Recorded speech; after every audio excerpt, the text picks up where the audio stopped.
In 1980, Brit funk combo Freeez released their debut album, Southern Freeez, on Beggar's Banquet, and from it, the track Roller Chase.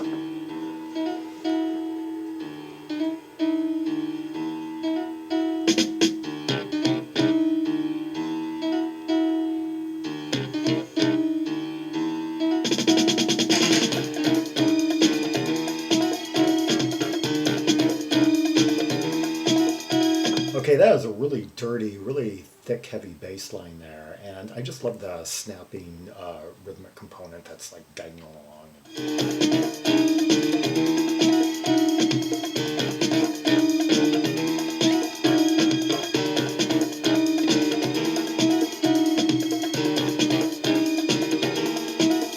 Yeah, there's somewhat kind of harmonically off kilter that piano, the bass, and amid that, like fast as you can play it, like tight hi hat.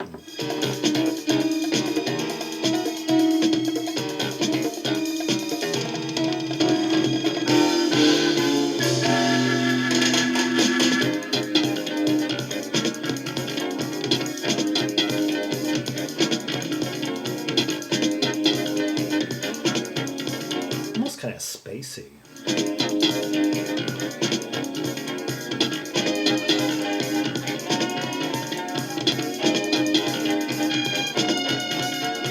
For 1980, this has kind of almost a hallucinogenic type quality. Something kind of like it's almost like there's a slight warpage in the tape or something that's giving it this trippy, trancy effect.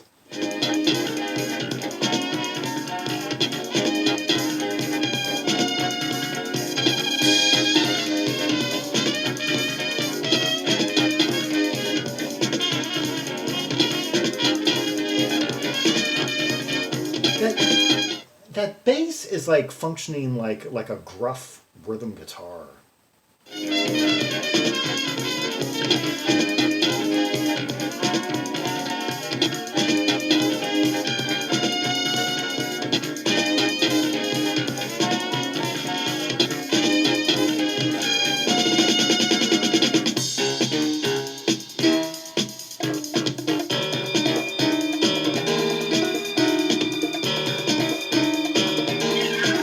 Okay, there's something very British about this. British funk, I mean. You, it reminds me of the Olympic runners actually, because they would have like these really tight, funky, this funky interplay, and yet it would be very measured. It would be very precise. It would be very proficient, very polished, and very melodic and carefully composed, or so it seemed. You just don't quite get all those elements coming together quite like this on the American funk scene. Not even in the like LA studios. No, there's something. There's kind of like an English melodic sensibility, and an almost like prog rock care for harmonic nuance I'm hearing in this. Yeah, and I heard it, I could hear it in some of that Olympic runners material. Yeah.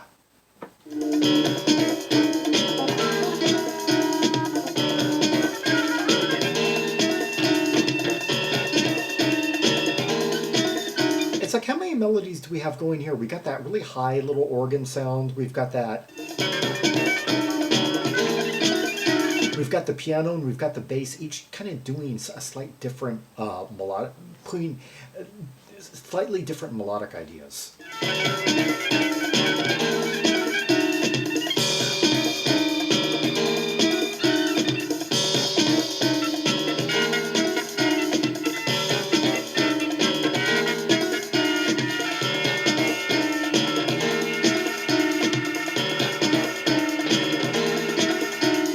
I really admire this band for being in England, and which was becoming very, very trend conscious at the time.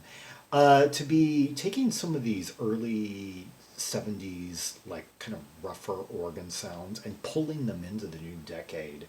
And it's like, we don't care what anyone says. This is like, these sounds are the coolest things on earth, and we're gonna, like, you know, bring them into the new era.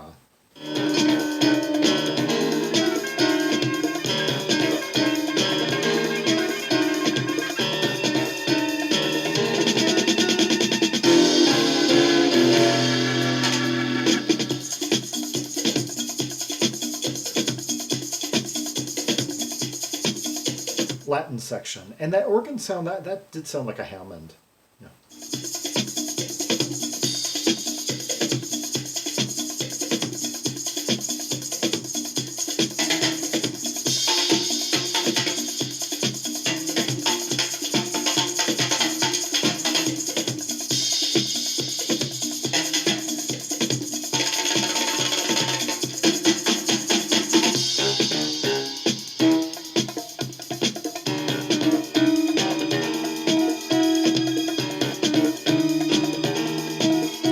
Half step, kind of a foreboding feel. Yeah, just like going up, like D minor to E flat.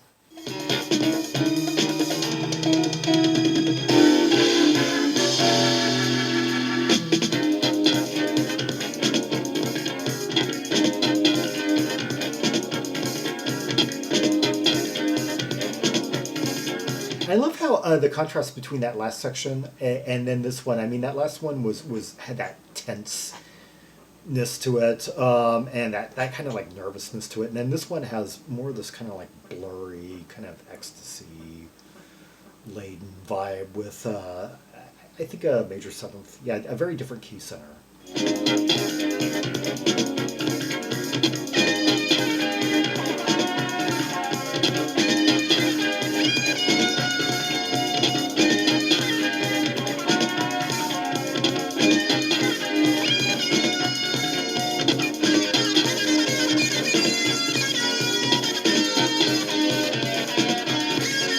Now, there's a kind of solo you don't get on many records from 1980. Yeah, like a Moog, just, wiggling around.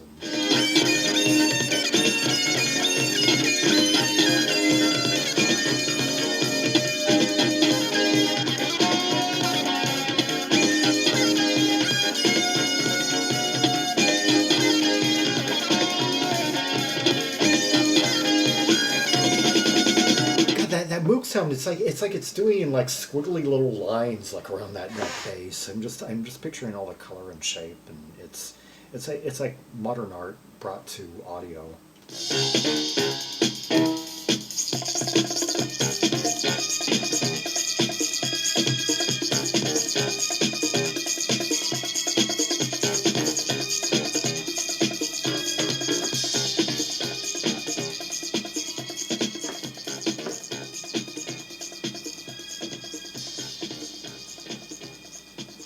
Hear those spooky, moody keyboard sounds toward the end there? Yeah, I mean that really thick, gruff bass line. Yeah, almost sounded kind of like distorted, that bass. Yeah, just really like yeah, just completely taking the place of like, say, low fret power chords. Like by a rhythm guitarist. Yeah, just and also having kind of a percussive effect in a way, because it was being hit so hard and the notes were just so like staccato and just popping. Yeah. Roller Chase by Brit Funker's Freeez. Let's hear another track from the album, Easy on the Onions.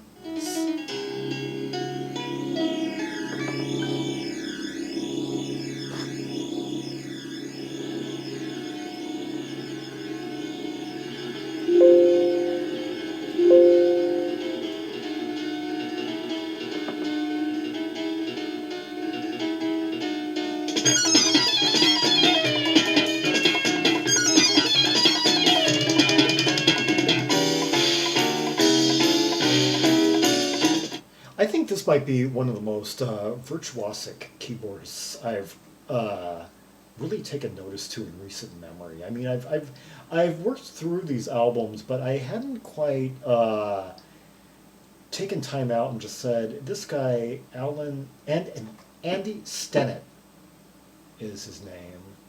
Yeah, I'm going to have to examine his playing a bit more closely. I'm starting to think this guy's really up there.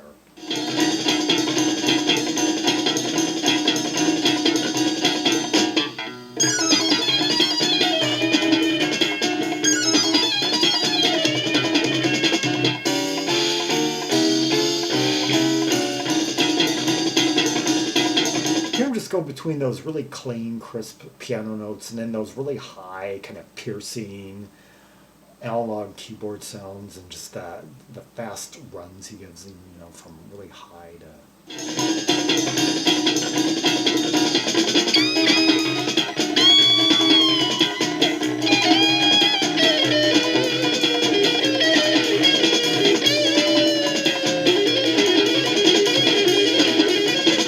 God, all the musicians are incredible on this. That guitar, which we didn't really hear on the last track. Now we've got some really rapid fire, like oozing lines, like lyrical, just runs by Gordon Sullivan, and of course the bass just as incredible as it was in the last track, just really fast this time and just thick, and by Peter Maas, and the drumming, of course, Paul Morgan. Yeah, just everything just firing on all cylinders here.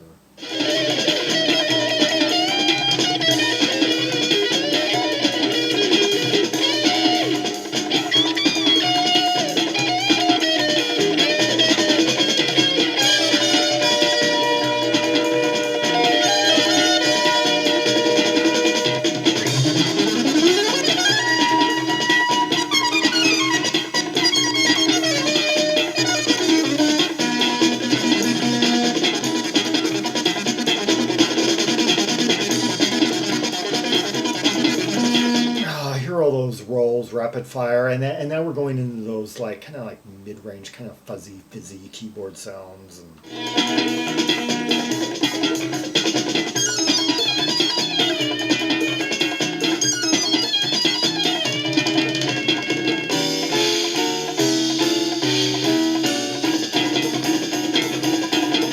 So much going on in this track too. I mean, as if the overall rhythmic component and thrust and energy and momentum of the track wasn't catchy and engaging enough. We have all these other catchy elements, like with they're not just melodically engaging, but also have these really interesting sounds that you can't really compare anything to, like that when those little whizzy keyboards come in.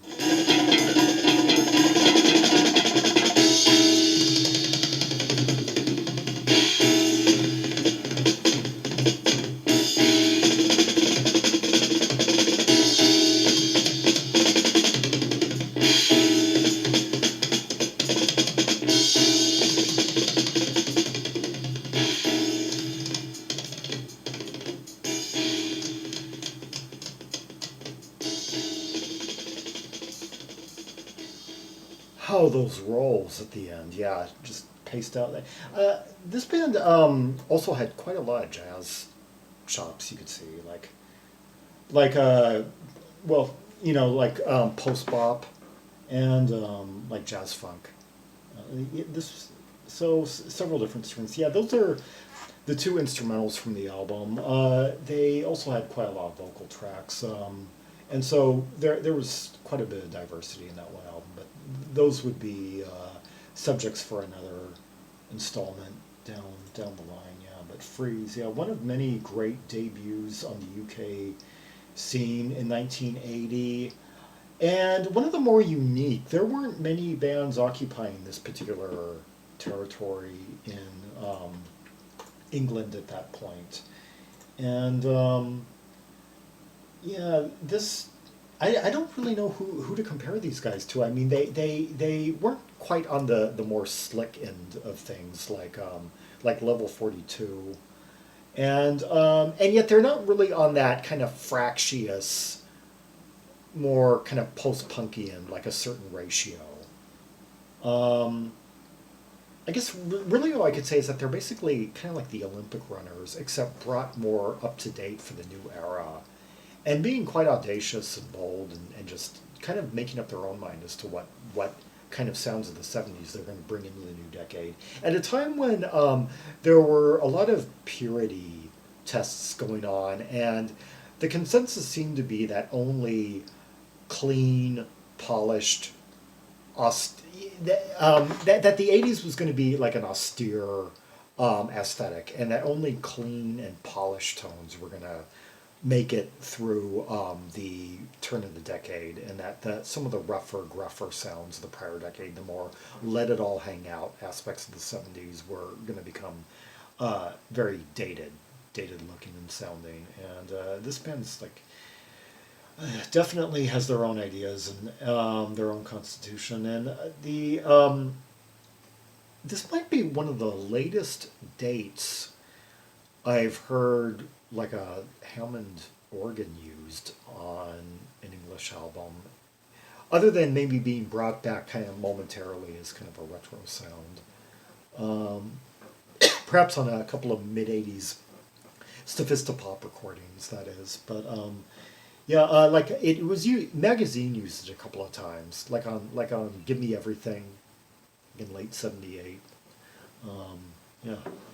Anyway, Freeez, yeah, two tracks from their 1980 debut album, Southern Freeez. Yeah, the tracks Roller Chase and Easy on the Onions. Just, yeah, and showing that instrumental virtuosity was definitely not going the way of the dodo on the UK scene, that there were some new just shredders and smolders to come on the scene and kind of blow some of their forebears off the stage, perhaps. Yeah, some of the guys in, well, I'm not going to name names, but some of the guys from the early '70s that really had established themselves as masters of the bass, of the drums, of keyboards, and all that. Yeah, like they, let's just say their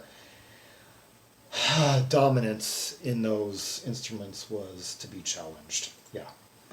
For more rubies and sapphires from the catalog of Freeez, see the directory of albums by English F artists linked in the description below. Like and subscribe, follow me on social media, share the video, and leave a comment if there are any observations you have about the two tracks we just heard. The interplay, the counterpoint, the harmonics, the intensity, the fiery passages. Yeah, who had the best solo? What was the best break, the best moment? And until next time, this is Zaragon, the world's most ear-traveled Trimax most, signing off.